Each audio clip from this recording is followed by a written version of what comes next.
बहुत समय पहले की बात है। एक ऋषि अपने आश्रम में विद्यार्थियों को योग, ध्यान और प्राणायाम सिखा रहे थे। ऋषि स्वयं एक योगी थे। उन्होंने कई साल हिमालय की गुफाओं में ध्यान करते हुए बिताए, जहां उन्होंने कई सूक्ष्म मानवीय आयामों को गहराई से समझा, और अब वे अपने अनुभव और ज्ञान को अपने शिष्यों तक पहुंचाते हैं। एक दिन भोजन के समय उनके आश्रम का सबसे बुद्धिमान और होनहार छात्र उनके पास आता है। छात्र का चेहरा देखकर गुरु समझ गए कि इसके मन में कुछ प्रश्न उठ रहे हैं। जैसे ही छात्र गुरु के पास आया, उसने उन्हें प्रणाम किया और कहा, गुरुदेव, मैं आपसे कुछ प्रश्न पूछना चाहता हूँ। ये मैं जानता हूँ, मैं इसे आपके चेहरे को देखकर ही समझ गया था। पूछिए कि आपके छात्र ने क्या प्रश्न पूछा। आप अक्सर कहते हैं कि योग, ध्यान और प्राणायाम का मूल आधार हमारी सांसें हैं। लहसुन गुरु ने हल्की मुस्कान दी और फिर कहना शुरू किया, जैसा हमारा मन है, हमारी सांसों की गति भी वैसी ही है, या हमारी मनोदशा भी वैसी ही होगी। अर्थात हमारे भीतर जो कुछ भी होता है वह हमारी सांसों से जुड़ा है, और हमारे बाहर जो कुछ भी होता है वह भी हमारा है। जीवन में होने वाली हर घटना का हमारी सांसों से गहरा संबंध है। अर्थात अपनी सांसों की गति को नियंत्रित करके हम अपने मन और विचारों को नियंत्रित कर सकते हैं। एक सच्चा योगी बुरे से बुरे हालात में भी खुद को स्थिर और शांत रख सकता है। एक योगी अपनी भावनाओं को दबाता नहीं है, बल्कि वो अपनी सांसों पर नियंत्रण पा लेता है, और जैसे ही वो अपनी सांसों पर नियंत्रण कर लेता है, उसका अपने मन पर नियंत्रण हो जाता है। और जिस व्यक्ति का मन उसके नियंत्रण में होता है, उसकी सभी समस्याओं का समाधान उसके पास होता है। गुरु ने शिष्य की तरफ इशारा करते हुए कहा, तुमने कुछ योगियों के बारे में सुना होगा कि वो 150, 200 या 300 साल तक जीते हैं। वो इतने लंबे समय तक खुद को कैसे जिंदा रख पाते हैं? दरअसल उनका अपनी सांसों पर नियंत्रण होता है, जिसे प्राण ऊर्जा भी कहते हैं। प्राण ऊर्जा हमारे चारों तरफ है। एक योगी अच्छी तरह जानता है कि उसे कितनी मात्रा में लेना और छोड़ना है, और वो इस ऊर्जा को काफी हद तक हासिल कर लेता है। इसीलिए वो इस प्राण ऊर्जा का अपनी जरूरत के हिसाब से इस्तेमाल कर सकता है और खुद को लंबा जीवन दे सकता है। अगर आपको अपने शरीर को स्वस्थ रखना है तो आपको सामान्य से ज्यादा क्षमता चाहिए। अगर आपको तेज बुद्धि चाहिए तो आपको अपनी सांसों को समझना होगा, उन्हें नियंत्रित करना होगा, और एक बार आपने उन्हें नियंत्रित कर लिया तो आपके जीवन में सब कुछ व्यवस्थित हो जाएगा। दरअसल चिंता और परेशानी जैसी कोई चीज नहीं होती। ये सिर्फ हमारे मन और भावनाओं की उपज होती है, और हमारी भावनाओं को सिर्फ एक चीज नियंत्रित कर सकती है, और वो है हमारी सांसें। हमारा गुस्सा, चिंता, ईर्ष्या, खुशी, अहंकार और बदले की भावना, ये सब हमारी सांसों के अनुसार ही काम करते हैं। अगर हम अपनी सांसों पर नियंत्रण कर लें तो ये सारे विकार भी दूर हो जाते हैं, हमारे नियंत्रण में हो जाते हैं। अगर आपने कभी किसी बच्चे को सोते हुए देखा होगा तो आपने अनुभव किया होगा कि जब वो बच्चा सांस लेता है तो उसका पेट फूल जाता है, और जब वो सांस छोड़ता है तो उसका पेट पिचक जाता है। यानी बच्चा पेट के बल सोता है। वो अपनी नाभि से सांस लेता है, जो कि सांस लेने का सबसे स्वाभाविक और सही तरीका है। इस गहरी और लंबी सांस के कारण बच्चे की कमर में उत्तेजना और हल्कापन रहता है। उसका शरीर अधिक स्वाभाविक तरीके से सिकुड़ता है। आपने बच्चे को अपने शरीर में सांस लेते देखा होगा। वह अधिक समय तक द्वेष भी नहीं रखता, न ही अधिक समय तक किसी से नाराज रह सकता है। यदि उसे किसी गलती के लिए काट भी लिया जाए या मारा जाए तो वह कुछ समय बाद उसे भूल जाता है और अपने खेल का मालिक बन जाता है। सारी बात इसलिए पता चलती है क्योंकि उसकी सांस प्राकृतिक रूप से यानी नाभि से होती है। बच्चे के शरीर को विकास के लिए अधिक ऊर्जा और अधिक ऊर्जा के लिए लंबी सांसों की जरूरत होती है। इसीलिए प्रकृति ने उसे लंबी सांसें दी हैं। हालांकि ये लंबी सांसें हर इंसान के लिए जरूरी हैं, ये दी गई हैं, लेकिन इंसान ने अपने जीवन में कुछ प्राकृतिक बदलाव किए हैं और अपनी सांसों को छोटा कर लिया है। वह पेट की बजाय छाती से सांस लेता है। हम जितनी छोटी सांसें लेंगे, हम उतनी ही चिंताओं और बकवास से भरे रहेंगे। हमारी सांसें जितनी लंबी और गहरी होंगी, हम उतने ही खुश और शांत रहेंगे। गुरु ने आगे कहा कि एक व्यक्ति 1 मिनट में 14 से 15 सांसें लेता है। हमारी मानवीय स्थिति और हमारी शारीरिक स्थिति के साथ सीधा संबंध है।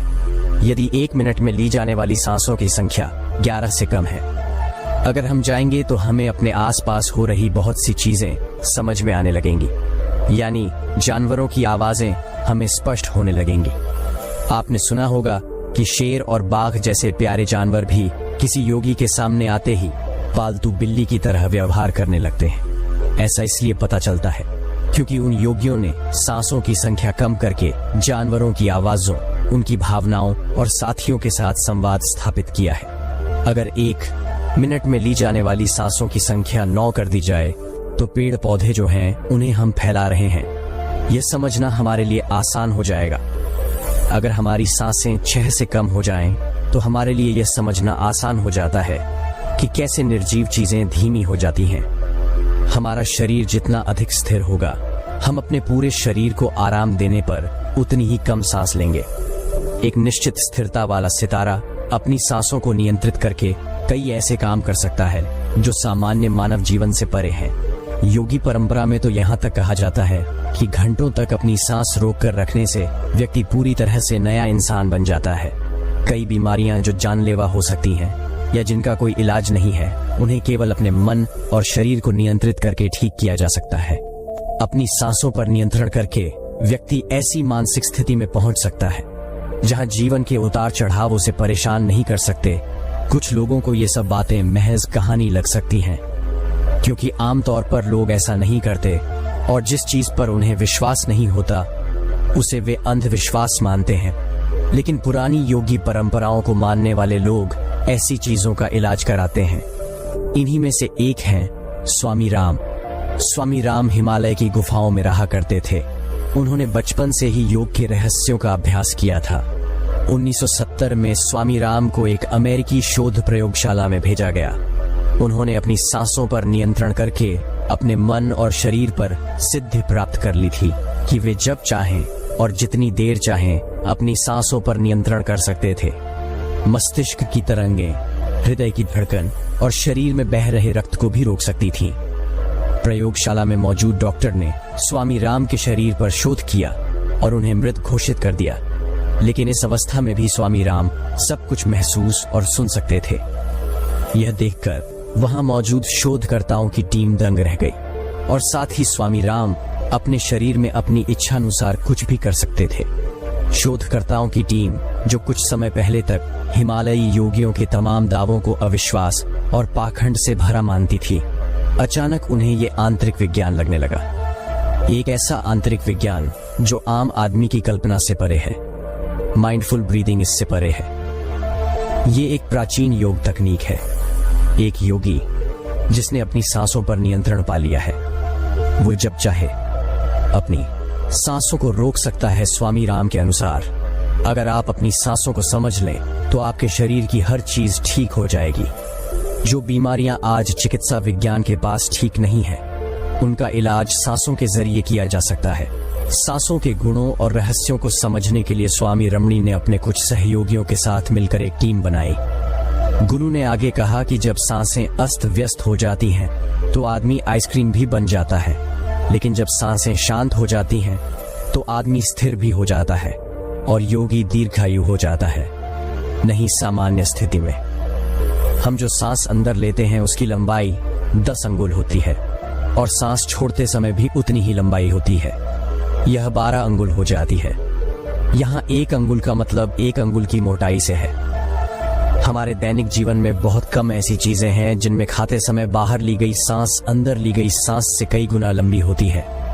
बाहर छोड़ी गई सांस की लंबाई 16 से 17 अंगुल होती है। तेज चलते समय इसकी लंबाई 22 से 24 अंगुल हो जाती है।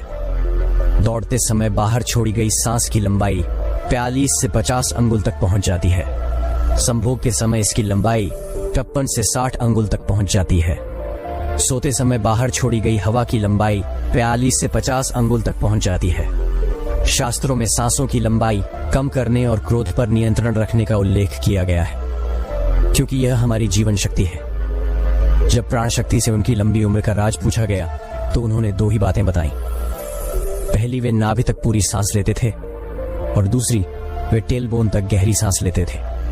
हमेशा सीधे रहें, साधारण सी लगने वाली। ये 2 बातें योग और प्राणायाम की दृष्टि से बहुत महत्वपूर्ण हैं। दरअसल शरीर के अंदर जाने वाली सांस की लंबाई कम होती है और बाहर आने वाली सांस की लंबाई ज्यादा होती है। अगर किसी तरह से बाहर आने वाली प्राणवायु की लंबाई कम कर दी जाए तो लंबी उम्र हासिल की जा सकती है। स्वर शास्त्र के अनुसार अगर बाहर आने वाली प्राण वायु की लंबाई 1 अंगुल कम कर दी जाए तो व्यक्ति आत्महीन हो जाता है, यानी उसके भीतर से 2 अंगुल कम वासना खत्म होने लगती है। 3 अंगुल छोटी करने से सुख की प्राप्ति होती है। 3 अंगुल छोटी करने से लेखन शक्ति बढ़ती है। 4 अंगुल छोटी करने से पीठ सीधी हो जाती है। 5 अंगुल छोटी करने से व्यक्ति को दूर की दृष्टि प्राप्त होती है। 7 अंगुल छोटी करने से साधक अतिथि बन जाता है। उन्नति के साथ चलने की शक्ति प्राप्त होती है। वह कुछ ही क्षणों में एक स्थान से दूसरे स्थान पर पहुंच सकता है। 8 अंगुल न होने से साधक को स्वसिद्धियां प्राप्त हो जाती हैं। पवन पुत्र हनुमान को 8 सिद्धियां बताई गईं, इसीलिए नवनीत का डेटा दोनों का कहा गया। उन्होंने स्वसिद्धियां प्राप्त कर ली हैं। ये स्वसिद्धियां प्रत्येक मनुष्य में विद्यमान हैं, इसलिए इन्हें जागृत करने की आवश्यकता है। जब छोड़ी गई सांस की लंबाई 12 अंगुल से कम हो जाती है तो योगी को मृत्यु की इच्छा प्राप्त हो जाती है। फिर वह जब तक चाहे अपने आप को जारी रख सकता है, जीवित रख सकता है, लेकिन ये सोई हुई शक्तियां तभी जागृत होंगी जब मनुष्य में इन्हें जगाने की दृढ़ इच्छा शक्ति होगी। और मनुष्य का भौतिक रूप सांस है, इसीलिए उसे सब पर नियंत्रण रखना होगा। भगवान शिव पार्वती से कहते हैं कि रात में ईरान नदी और दिन में पिंगला नदी बहती है। जो नदी को रोकने में सफल होगा वह वास्तव में सत्य होगा। दोस्तों, हम एक और वीडियो में नदी विज्ञान के बारे में विस्तार से बात करेंगे। गुरु ने आगे कहा कि यदि आप अपनी सांसों पर नियंत्रण रखते हैं तो आप कई चीजों को समझ सकते हैं, प्रकृति हो या प्राकृतिक। हमारी पूरी प्रणाली हमारी सांसों से नियंत्रित होती है, शारीरिक और मानसिक। दोनों भक्त अपनी सांसों को धीमा करके उनसे दूर नहीं भाग सकते। हमारी सांसें तेज हो जाती हैं क्योंकि हमारी सांस हमारे शरीर को ऊर्जा देती है। जब हम शरीर से सामान्य से कम लेते हैं तो हमें अधिक ऊर्जा की आवश्यकता होती है और उस ऊर्जा की आपूर्ति के लिए हमारी सांसें तेज हो जाती हैं। दूसरी बात, हम अपनी सांसों को धीमा करके गुस्सा नहीं कर सकते। जब हम क्रोधित होते हैं तो हमारी सांसें छोटी और छोटी होती जाती हैं। हम सामान्य से अधिक तेज चलने लगते हैं क्योंकि हमारे भीतर उठ रहा गुस्सा हमारी ऊर्जा को भी खत्म कर देता है। कामसूत्र लिखने वाले योगियों ने इसे काम वासना के रूप में समझा था। उन्होंने समझ लिया था कि काम वासना को कैसे नियंत्रित किया जाए या ब्रह्मचर्य में कैसे उतरा जाए। दरअसल हमारी सांसों की गहराई और गति हमारे पूरे शरीर और मानसिक तंत्र को प्रभावित करती है, जिनमें से कुछ को हम बाहरी रूप से देख सकते हैं, जैसे किसी व्यक्ति का खुश होना, गुस्सा होना या भाग जाना। सांसों को नियंत्रित करने के बाद हमारे आंतरिक विचार भी प्रभावित होते हैं। सांसों को बदलने से हमारी भावनाओं और विचारों को भी तुरंत बदला जा सकता है। इतना कहकर गुरु कुछ देर के लिए चुप हो गए और फिर उन्होंने कहना शुरू किया कि मनुष्य के भीतर जितनी भी प्रतिभाएं होती हैं वे उसके शक्ति बिंदुओं यानी उसके चक्रों से जुड़ी होती हैं। अगर कोई व्यक्ति आपको सामान्य से ज्यादा बुद्धिमान समझता है तो यह उसके चक्र का प्रभाव होता है, यानी उसका कोई खास चक्र सामान्य व्यक्ति से थोड़ा ज्यादा सक्रिय होता है। इसी तरह छठी इंद्री के सक्रिय होने का मतलब है भविष्य में होने वाली घटनाओं का पहले से ही आभास हो जाना, पहले से अनुभव करने की यह संभावना मनुष्य के आज्ञा चक्र यानी उसकी तीसरी आंख से जुड़ी हुई है। लेकिन ये सातों चक्र कभी भी किसी भी व्यक्ति में पूरी तरह से जागृत नहीं होते। किसी में ज्यादा होते हैं तो किसी में कम, सिर्फ मात्रा का अंतर होता है। व्यक्ति की सबसे बड़ी गलती यही होती है कि वह अपने पुरुषार्थ को सीधे नियंत्रित करने की कोशिश करता है, जो कि संभव नहीं है। उसे सबसे पहले अपनी सांसों को नियंत्रित करने की कोशिश करनी चाहिए। मनुष्य अपने आप नियंत्रित हो जाएगा। हम मनुष्य अपनी पांचों इंद्रियों का इस्तेमाल करते हैं। हम कान, आंख, जबड़े और त्वचा के माध्यम से इस जीवन को महसूस करने में सक्षम हैं। लेकिन कई सूक्ष्म रहस्य और आयाम हैं जिन्हें हमारी 5 इंद्रियां नहीं पकड़ सकती हैं। उदाहरण के लिए सूक्ष्म कंपन और सुगंध जो एक कुत्ता पकड़ सकता है और महसूस कर सकता है, एक साधारण इंसान ऐसा नहीं कर सकता। एक बिल्ली किसी भी रोशनी को पहले ही महसूस कर लेती है और रोने लगती है। एक गिद्ध जो बहुत ऊंचाई से भी जमीन पर चलती हुई छोटी जिप्सियों को देख सकता है। साथ ही बंदर और ऐसे कई पक्षी हैं। ऐसे लोग हैं जो किसी भी प्राकृतिक आपदा जैसे भूकंप, ग्रहण, समुद्री तूफान आदि के खतरों को उसके होने से पहले ही भांप लेते हैं और घटना होने से पहले खुद को सुरक्षित स्थान पर छिपा लेते हैं। अगर इंसान इन घटनाओं के दोषियों को नहीं पकड़ता है तो इससे हमें पता चलता है कि हमारे आसपास कई ऐसे कंपन और तरंगे हैं जो हमारी 5 इंद्रियों द्वारा नहीं पकड़ी जा सकती हैं, लेकिन कुछ जानवर उन्हें पकड़ सकते हैं और समझ सकते हैं। और क्योंकि हर प्राणी की सांसों की संख्या और सांस लेने का तरीका अलग अलग होता है, इसलिए उन सब में संभावनाएं भी अलग अलग होती हैं। अगर हमारे अंदर भी कुछ ऐसे अलौकिक गुण हैं तो अभ्यास के द्वारा हम उनको विकसित कर सकते हैं। हमें सांसों की संख्या कम करनी है और उसे उस स्टार पर ले जाना है जहां हम इन साथियों को महसूस कर सकें। एक कुत्ता जो 1 मिनट में 27 से 28 साल लेता है, वो 10 से 12 साल तक जीता है। एक इंसान 1 मिनट जीता है, उसे 14 से 15 साल लगते हैं और वो 80 से 100 साल तक जी सकता है। लेकिन एक कछुआ जो 1 मिनट में सिर्फ 5 से 6 बार सांस लेता है, वो भी 500 से 600 साल तक जी सकता है। इससे साफ पता चलता है कि जो चीज जितनी कम सांस लेगी वो उतना ही ज्यादा समय तक जी सकती है। इसे समझते हुए हमारे पूर्वजों ने सांसों की संख्या कम करने और उनकी गहराई बढ़ाने के विज्ञान पर काम करना शुरू किया, क्योंकि वो समझ गए थे कुंजी ये है कि इंसान को जीने के लिए सांसों की एक निश्चित संख्या मिलती है, साल या महीने नहीं। और सांसों की गति को कम करके जीवन को लंबा किया जा सकता है, लेकिन सांसों की गति धीमी और लंबी होनी चाहिए और स्वाभाविक होनी चाहिए। इसमें व्यक्ति को किसी भी तरह से अपनी सांसों को जबरदस्ती नहीं रोकना है, बल्कि अभ्यास के जरिए नाभिश्वास को अपने जीवन का हिस्सा बनाना है। इसके बाद गुरु थोड़ी देर रुके, लंबी सांस ली और फिर कहना शुरू किया। योगी प्रक्रिया में एक शब्दनाद या अनहद नाद या ब्रह्महंडी ध्वनि होती है। इस ध्वनि को कोई साधारण इंसान नहीं सुन सकता, क्योंकि ये कोई ध्वनि नहीं है जो किसी टक्कर से पैदा होती है। ध्वनि का एक सीधा सा विज्ञान है, जहां टक्कर या घर्षण होगा, कंपन होगा, और जहां कंपन होगा वैसी ही ध्वनि उत्पन्न होगी। और परक्यूशन से उत्पन्न यह ध्वनि हमारी इंद्रियां यानी हमारे कान सुन सकते हैं, लेकिन हमारे शरीर के भीतर कुछ सूक्ष्म इंद्रियां भी रहती हैं जो अक्सर निष्क्रिय और शांत रहना पसंद करती हैं। लेकिन अगर हम उन्हें सक्रिय कर दें तो वे नाद की ध्वनि सुन सकती हैं। यह एक ब्रह्मांडीय ध्वनि है जो किसी घर्षण या टक्कर से उत्पन्न नहीं होती है। यह ध्वनि हमारे बाहर भी है और हमारे भीतर भी है, लेकिन जिस व्यक्ति की मानसिक स्थिति अच्छी है वह इसे नथ तक पहुंचा सकता है।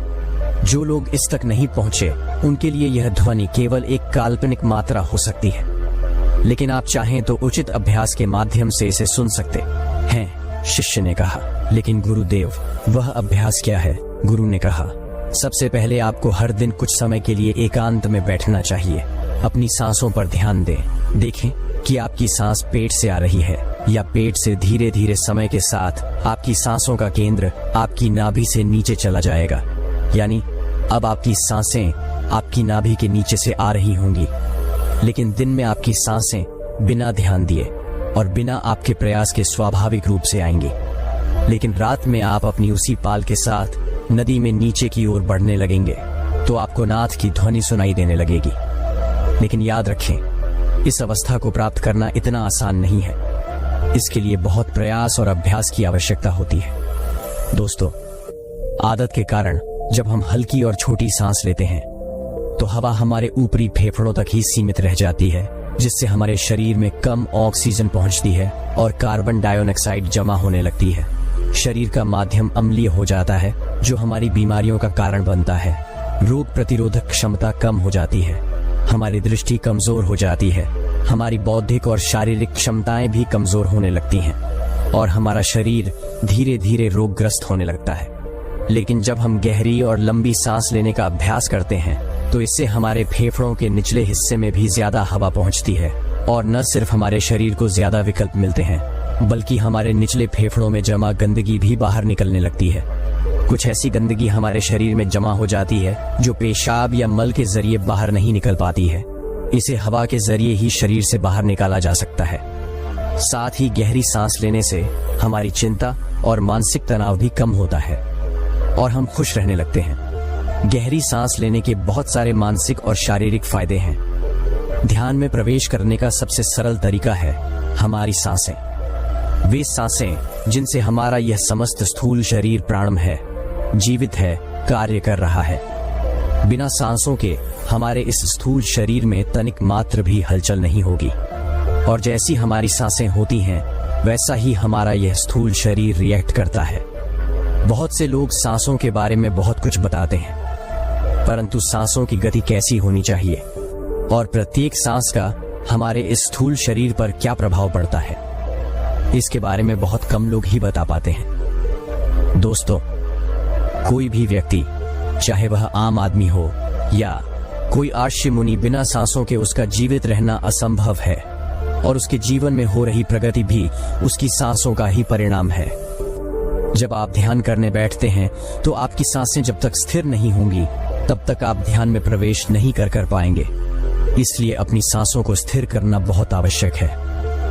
कोई भी साधक ध्यान में प्रवेश तब तक नहीं कर पाएगा जब तक वह अपने जीवन की नींव को मजबूत न कर ले, और जीवन की नींव को मजबूत करने का केवल मात्र एक ही उपाय है, और वह उपाय है हमारी सांसें, जिन्हें आध्यात्म प्राण कहता है और यह विज्ञान सांस कहता है। दोस्तों, एक व्यक्ति के लिए यह सांसें इतनी इंपॉर्टेंट हैं कि इन सांसों से ही व्यक्ति को जीवन मिलता है, और इन सांसों की वजह से वह जीवन से दूर भी हो जाता है। विज्ञान कहता है कि एक व्यक्ति जब तक सांस ले रहा है वह तब तक जीवित है, उसके बाद वह व्यक्ति मर जाता है। परंतु आध्यात्म कहता है कि एक व्यक्ति के भीतर जब तक यह सांसें चल रही हैं तब तक वह स्थूल शरीर में जीवित है। उसके बाद जब व्यक्ति के भीतर से यह प्राण रूपी श्वास खत्म हो जाती है तब व्यक्ति सूक्ष्म रूप में जीवित होता है, यानी व्यक्ति कभी मरता नहीं, केवल उसका वास्तविक रूप बदल जाता है, क्योंकि ऊर्जा को कभी नष्ट नहीं किया जा सकता। ऊर्जा केवल एक रूप से दूसरे रूप में परिवर्तित हो सकती है, और हमारी आत्मा यह ऊर्जा ही है। मैंने बहुत से लोगों की वीडियोस देखी हैं जिसमें वे कहते हैं कि यदि आप अपने सांसों के महत्व को समझ लो तो आप तुरंत समाधि का अनुभव कर सकते हो, परंतु बिना यम और नियम के व्यक्ति समाधि तक नहीं पहुंच सकता। एक व्यक्ति जो ध्यान कर रहा है उसके लिए यम और नियम का पालन करना बहुत आवश्यक है। यम और नियम का पालन करके ही आप ध्यान की गहराइयों में प्रवेश कर सकते हैं। केवल सांस लेने मात्र से आपको कभी समाधि घटित नहीं होगी। यदि कोई ऐसा कह रहा है कि आप अपने सांसों को ऐसे परिवर्तित करके ध्यान समाधि में उतर सकते हैं, तो वह केवल आपको मूर्ख बना रहा है, क्योंकि आपकी सांसों के साथ साथ आपकी मानसिक स्थिति भी वैसी होनी चाहिए। किसी व्यक्ति की मानसिक स्थिति यदि खराब है तो उसकी सांसें स्थिर हो ही नहीं सकती। एक वासनाओं से भरे हुए व्यक्ति की सांसें कभी भी स्थिर नहीं हो सकती, और ना ही उसके भीतर से स्त्री के प्रति मोह को दूर किया जा सकता है। परंतु यदि व्यक्ति यम नियम का पालन करे तो उसकी वासनाओं में भी कमी आती है, और एक व्यक्ति की वासनाएं जब क्षीण होने लगती हैं तब उसके भीतर अध्यात्म का विकास होता है, और यही अध्यात्म का विकास उसकी मन स्थिति को बदलता है। जब आपकी मन स्थिति ठीक होगी तभी आप ध्यान की अवस्था में बैठ सकते हैं, अन्यथा आप कितनी ही कोशिश कर लें ध्यान की अवस्था में बैठ ही नहीं सकते। चाहे तो आप करके देख सकते हैं, और फिर जैसी स्थिति हो आप नीचे कमेंट सेक्शन में लिख सकते हैं। दोस्तों, यह बात बिल्कुल सत्य है कि जैसी हमारी सांसें होंगी वैसे ही हमारा यह स्थूल शरीर रिएक्ट करता है, क्योंकि इस स्थूल मूल शरीर का आधार ही हमारी सांसें हैं, जिसे हम प्राण कहते हैं। यदि आप अपने चारों तरफ नोटिस करो, जो व्यक्ति ध्यान मेडिटेशन नहीं करता उसकी सांसों की गति तीव्र होती है, परंतु जो व्यक्ति ध्यान मेडिटेशन करता है, प्राणायाम करता है, उसकी सांसों की गति धीमी होती है। और आपकी सांसों की गति जितनी धीमी होगी, आपके अंदर आध्यात्म की विकास के साथ साथ आपकी उम्र भी थम सा जाएगी, क्योंकि हम जितनी ज्यादा श्वास खर्च करते हैं उतनी ही आयु हमारी कम होती जाती है। क्योंकि जो भी व्यक्ति इस मृत्यु लोक पर जन्मे हैं वे दिनों, महीनों या वर्षों के लिए नहीं आए हैं, बल्कि इस प्रकृति ने उन्हें गिन कर सांसें दी हैं। और यदि हम अपनी इन गिनी हुई सांसों को ऐसे ही फिजूल में बर्बाद कर देंगे तो कैसे हम अधिक वर्षों तक जीवित रहेंगे। दोस्तों, ये सांसें हमारे स्थूल शरीर और हमारी आत्मा के बीच एक कड़ी का काम करती है, और इस कड़ी को लंबे समय तक बनाए रखने के लिए हमें अपने सांसों की गति को सुधारना होगा। हमारी सांसों की गति प्रत्येक अवस्था में भिन्न भिन्न होती है। इसी गति को हमें स्थिर करना है। ध्यान में प्रवेश करने के बहुत से मार्ग हैं, लेकिन सांसों के द्वारा ध्यान में प्रवेश कर पाना सबसे आसान विधि है। यह विधि आसान उन लोगों के लिए है जो व्यक्ति ध्यान साधना कर सकते हैं, जो अपने सांसों पर ध्यान लगा सकते हैं, जो अपने नाभि पर ध्यान लगा सकते हैं, जो अपने इस पूरे शरीर पर ध्यान लगा सकते हैं। यदि आप ऐसा नहीं कर सकते तो आप इस वीडियो को मत देखें। सांसों से समाधि में पहुंचने के 3 स्टेप हैं। पहले स्टेज में आपको 10 मिनट तक ध्यान करना है और यह ध्यान अपनी सांसों पर करना है। 10 मिनट में कम से कम आपको 70 से 80 सांसें लेनी है। यदि आप 80 से ज्यादा सांसें 10 मिनट में ले रहे हैं तो इसका अर्थ है कि आप ध्यान को सही से नहीं कर पा रहे हैं। शुरुआती समय में यह थोड़ा कठिन हो सकता है आपको। पहले स्टेज में सांसों पर ध्यान कुछ इस प्रकार रखना है, जैसे सांस लेंगे, सांस को रोक कर रखना है जब तक कि आप रोक सके। जब आपको लगे कि सांस को छोड़ देना चाहिए, आप शाबाश छोड़ेंगे। सांसों के इस एक पैटर्न को पूरा करने में आपको 10 से 12 सेकंड लगेंगे। इस हिसाब से आप 1 मिनट में ज्यादा से ज्यादा 7 से 8 सांस ही ले पाएंगे। जब आप ऐसा करते हैं तो आपके मन में बहुत से विचार आएंगे। यह विचार आपको ध्यान से भटका जाएंगे, आपको जल्दी जल्दी सांसें लेने के लिए उत्साहित करेंगे, प्रेशराइज करेंगे। लेकिन आपको ऐसा बिल्कुल नहीं करना है। आपको केवल अपने सांसों पर ही ध्यान देना है। आप सांस ले रहे हैं और सांस छोड़ रहे हैं, केवल इसी पर ध्यान रखेंगे तो आपके मन में चल रहे विचार गहरे नहीं हो पाएंगे और कुछ दिन के अभ्यास से आप अपने मन में चल रहे विचारों और कल्पनाओं से दूर हो जाएंगे। दूसरे स्टेज में आपको 15 मिनट तक ध्यान करना है और अब आपको ध्यान अपने नाभि तक सांसों पर करना है। यानी जब आप सांस ले रहे हैं तो यह सांस आपके नाभि तक पहुंचे और आपका पेट फूले और पिचके। इसका अभ्यास आपको 15 मिनट करना है और 15 मिनट में केवल आपको 110 से 115 सांसें ही लेनी है। यदि आप 15 मिनट में 110 से 120 सांस ले रहे हैं तो इसका अर्थ है कि आपका ध्यान सद रहा है। इसे करने के लिए आपको सुखासन में बैठकर आंखें बंद करके सांस लेनी और छोड़नी है और यह सांस आपको अपने नाभि तक महसूस करनी है। कुछ इस तरह गहराई से सांस लेकर सांस को रोकेंगे जिससे यह सांस आपके पेट में इकट्ठी हो जाए और आपको महसूस हो कि यह सांस आपके नाभि तक पहुंच रही है। सांस लेते वक्त आपका पेट फूला हुआ होना चाहिए और जब आपको लगे कि आपको सांस छोड़ना चाहिए तो सांस को छोड़ेंगे। इस प्रकार आपको 110 से 120 सांसें ही लेनी है। जब आप ऐसा 15 मिनट तक कर लेते हैं तब आप देखेंगे कि आपका दिमाग शांत हो गया है। एक ऐसी स्थिति आ गई है कि आपको बाहरी जगत से कोई मतलब नहीं है। बाहर क्या हो रहा है आपको इससे कोई मतलब नहीं होना चाहिए। आपको केवल अपने नाभि तक चल रही सांसों पर ही ध्यान लगाना है। कुछ समय में आप ऐसा महसूस करेंगे जैसे आप दूर बैठकर देख रहे हैं कि आपका पेट फूल रहा है और पिचक रहा है। आपने नाभि तक सांस ले रहे हैं। ऐसा ही कुछ दिनों तक अभ्यास करने से आप देखेंगे कि आपकी सांसों की गति ऐसी ही हो गई है। आप जब भी सांस ले रहे हैं तो आपकी सांसें लंबी हो गई हैं। इसका अर्थ है कि आप दूसरे स्टेज को पार कर चुके हैं। तीसरी अवस्था में आप अपने सांसों को पूरे शरीर में महसूस कर पाएंगे। यह अवस्था ध्यान की अवस्था होगी जिसमें आपको समस्त शरीर का बोध होगा। यह बोध तब तक होगा जब तक आप अपनी सांसों पर ध्यान रखेंगे। जैसे ही आपका ध्यान सांसों से हटता है आप उस अवस्था में पहुंचते हैं जहां पहुंचने की रेस में हर कोई लगा हुआ है। हर साधक उस अवस्था में पहुंचना चाहता है लेकिन नहीं पहुंच पा रहा है। इस अवस्था में आपको 20 मिनट तक मेडिटेशन करना है और इस 20 मिनट में आपको लगभग 150 बार ही सांस लेनी है। इससे अधिक यदि आपकी सांसें होती हैं तो इसका अर्थ है कि आपको और अधिक अभ्यास की आवश्यकता है। जब आप ऐसा अभ्यास कर लेते हैं तो आप पाएंगे कि आप एक ऐसी अवस्था में विचरण कर रहे हैं जहां आपका आपके शरीर से संबंध हट चुका है। आप दूर बैठे अपने शरीर को देख रहे हैं कि कोई शरीर है जो सांस ले रहा है और छोड़ रहा है, लेकिन आप आजाद हैं। आपके शरीर में न तो कोई पीड़ा है और न ही कोई बंधन जो आपको उससे बांध रहा है। लेकिन इस अवस्था में प्रयोग करते समय आपको यह सावधानी रखनी है कि आपकी कमर बिल्कुल सीधी होनी चाहिए। कमर में कोई भी बैंड नहीं होना चाहिए, क्योंकि जब आप ध्यान की इस अवस्था में होते हैं तब आपके मूलाधार चक्र में उपस्थित वह प्राण ऊर्जा जो आपको समाधि का अनुभव कराएगी वह ऊपर की ओर गति करने के लिए तैयार हो जाती है। और यह ऊर्जा जब गतिशील होती है तो यह आपकी रीढ़ की हड्डी के सहारे, जिसमें आपकी शिशुमना नाड़ी विद्यमान है, उसमें भरे लिक्विड को ऊपर की तरफ फोर्स करते हुए आगे बढ़ती है। यह ऊर्जा आपकी मूलाधार चक्र से उठकर आपके स्वादिष्ठान चक्र और मणिपुर चक्र से होते हुए आपके अनाहत चक्र, विशुद्धि चक्र और उसके बाद आपके आज्ञा चक्र तक का सफर करने को तैयार हो जाती है। यदि इस अवस्था में आपके शरीर में कोई बैंड है, कुछ मुड़ा हुआ है, आपका शरीर मुड़ा हुआ है, तो आपका यह प्रयोग असफल हो जाएगा। इसलिए इस अवस्था में आपको इस बात पर खासा ध्यान रखना है दोस्तों। यह अनुभव 100 साधकों में केवल 2 या 3 को ही हो सकता है। तो आप नीचे कमेंट सेक्शन में कुछ भी लिखने से पहले अपने किए गए प्रयासों पर भी ध्यान दें। आपके किए गए प्रयास में कोई ना कोई कमी रह गई होगी, इसलिए आपके साथ ऐसा हो रहा है। परंतु जिन साधकों को अच्छे अनुभव होते हैं वे यह समझ ले कि वे ध्यान में आगे बढ़ रहे हैं। लेकिन जो साधक इसमें सफल नहीं हुए हैं उन्हें मायूस होने की आवश्यकता नहीं है।